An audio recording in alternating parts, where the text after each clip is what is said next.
Moments later, a purple light burst from within the egg, signaling the imminent birth of a dragon hatchling. Cyan could only watch in awe, praying silently. As the light intensified, the egg cracked even faster. Finally, the entire shell broke open, revealing an adorable baby dragon.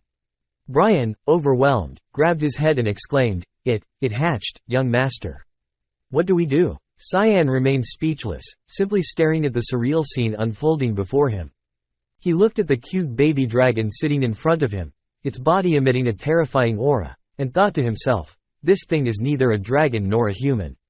So that woman was nurturing a draconic human? A mix between a dragon and a human. This is going to be a much bigger pain in the ass than I expected. Cyan, at this moment, could only look at the baby dragon without saying a word. Seeing Cyan staring intently at the baby dragon caught its attention. However, immediately after, the baby dragon's eyes sparkled. Its mouth slowly opened, and it began to speak for the first time since being born, calling Cyan, Papa. It quickly jumped onto Cyan's lap and affectionately hugged him. Cyan, shocked to hear the baby dragon referring to him as Papa, silently thought, does she think I'm her parent? Karam couldn't ignore this special scene either. She appeared beside them witnessing it and couldn't help but laugh. She pointed at Cyan and chuckled, Papa, congratulations on becoming an 11-year-old dad. Cyan, feeling annoyed and unable to do anything, silently cursed, this is all your fault, Karam. Recalling the past events, Cyan remembered when Karam brought the dragon egg to him. He asked her, you want me to take this? Karam believed, it'd be bad if the wrong person gets a hold of something like this. Cyan agreed, you're right, but it won't hatch, right? Karam speculated, nah, I've never seen a dragon hatch when it's lost its mother. This is basically a dangerous stone. Back to the present, Karam was still teasing Cyan, haha. I never thought I'd see something like this happen. After being teased for a while, Cyan, feeling irritated, emanated a frightening dark aura around him. He angrily said, didn't you say this could never happen? Karam attempted to justify, that's why I said that I never thought I'd see this happen. Anyway, a hybrid like her. Just her presence alone might pose a threat. At this moment, the baby dragon was peacefully sleeping in Cyan's arms. Cyan, however, didn't share the sentiment. He was deeply concerned about sharing space with such a dangerous creature and silently thought, she's right. This is really bad. The baby dragon, still oblivious to everything, continued to sleep soundly. Cyan contemplated and concluded, it's no normal mix between a human and a beast. It's a freaking dragon and a human mix. The world we live in is too dangerous for a being like that. If the Academy were to find out about this, the principal may harm her to eliminate outside threats. Dragons are very strict about bloodline matters too. If they were to find out that this child exists, they would try to eliminate every single creature who knows about her existence. Cyan pondered for a while and looked back at the sleeping baby dragon, wondering, do I really need to risk that kind of danger? If she's fated to live a life of pain anyway, wouldn't it be better to just… At this point, his arms slowly moved as if about to do something. Karam, standing beside him, confirmed with Cyan, so that's what you're gonna do? And she also agreed, well, I guess it'd be for the better. Cyan's arm gradually reached towards the baby dragon, while it was still sleeping peacefully, unaware of anything.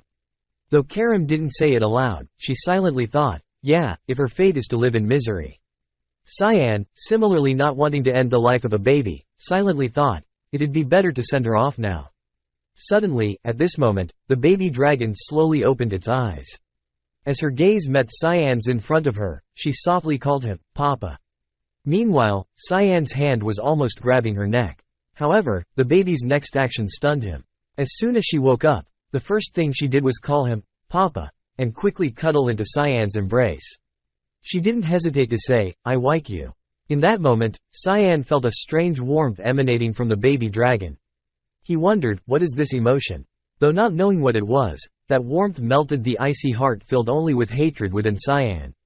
He then gently lifted the baby dragon up. He looked at her adorable face, and the baby dragon also smiled brightly back at Cyan. Cyan then made a decision and announced to Karam, I think it'll work out somehow. Let's just raise her, Karam. Karam, standing next to him, seeing Cyan's happy smile, was speechless and wondered to herself, is he going to make her his servant or something?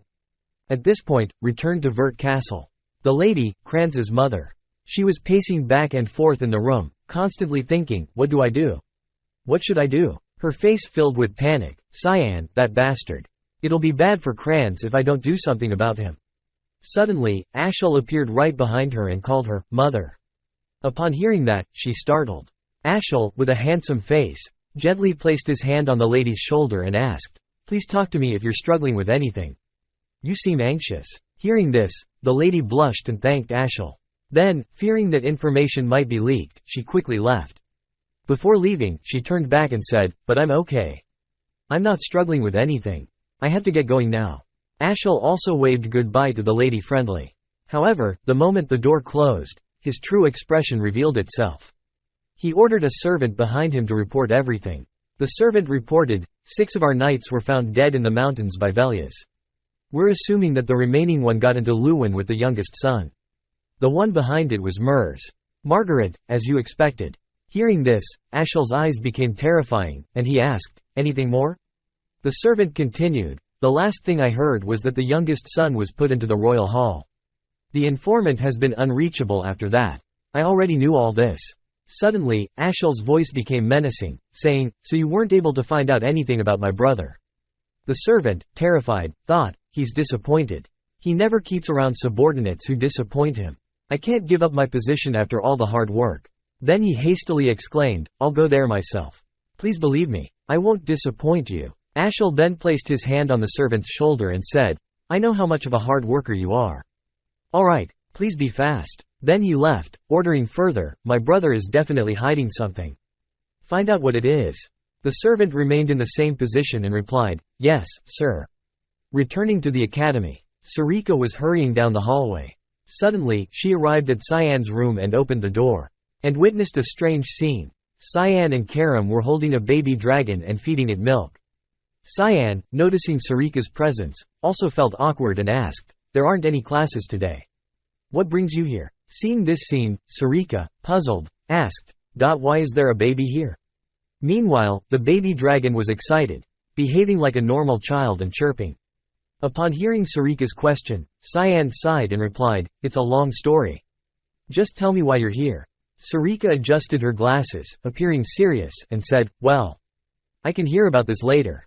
There is a more urgent issue at hand. You've caused quite the trouble." Hearing this, Cyan appeared worried, not knowing what it was about. Sarika then produced a sparring approval form, a duel request. "What were you thinking? Staying on the down low was the least you could do." Sarika then angrily scolded Cyan, "Are you insane? Have you gone crazy for attention? Even the principal is going to be there." Cyan, now noticing the duel request, realized, Seth. He really found a way to do this? So he did find the office for it. Karam, still holding the baby dragon, curiously asked, "What's the big deal?" "It's just a couple of 11-year-olds fighting." Cyan, silently fearful, thought, that 11-year-old is no ordinary 11-year-old. And then he asked Sarika, "So, when's the duel?" Sarika promptly replied, "In 2 hours." Then the time for the duel arrived. Cyan was now on the arena, accompanied by Seth's madness. He kept laughing joyfully at the prospect of battling Cyan. Cyan, feeling uncomfortable, thought, "This is way earlier than I thought." Seth, with a wicked smile, turned to Cyan and said, "I've been waiting for this moment, Cyan Burt. I'm sure you feel the same way." Cyan, upon hearing this, just made a dismissive sound. With a confident expression, Seth slowly drew his sword and said, "I wanted a duel of combat. But apparently, the only options here are swordsmanship and magic." He then politely asked Cyan, "Are you going to use magic?" Cyan didn't make it difficult for him and replied, "If you're not going to use it, I won't either." Seth, seeing everything had been settled, enthusiastically said, "Good. I like you." Immediately after his words, he disappeared, not literally, but due to his incredible speed, he closed in on Cyan in an instant. His eyes ablaze with bloodlust, Seth prepared to strike from behind Cyan with his sword. Confidently, he declared, "Then let's see how good you are."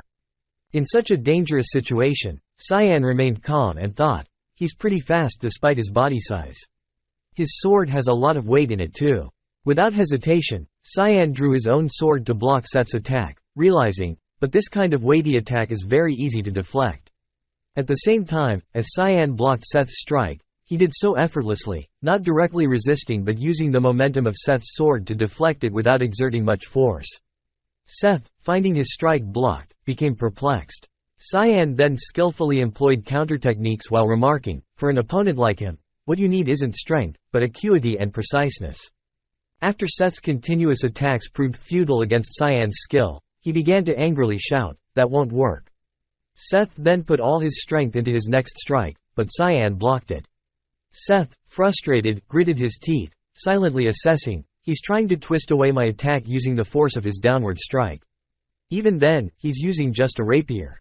As their blades clashed, Seth quickly moved around Cyan, rushing at him from behind, aiming a low blow. Faced with this dangerous attack, Cyan remained composed. Suddenly, Cyan sheathed his sword. He seemed to have anticipated Seth's intention to change his attack strategy, realizing that instead of using his sword, Seth was going to kick. However, the surprise was on Seth as Cyan had already deduced this. Cyan quickly lowered himself to evade the kick, then shifted his body weight, using both hands to catch Seth's leg. Taking advantage of Seth's single-legged stance and the momentum of his kick, Cyan used his own right leg to forcefully kick Seth's remaining leg from behind, successfully lifting Seth into the air. Cyan then threw Seth's body forward in an arc motion. Thank you all for watching our video today. If you enjoyed it, please consider subscribing to our channel and turning on notifications so you won't miss any future uploads. Feel free to share your thoughts in the comments below about what you'd like to see next. See you in the next video.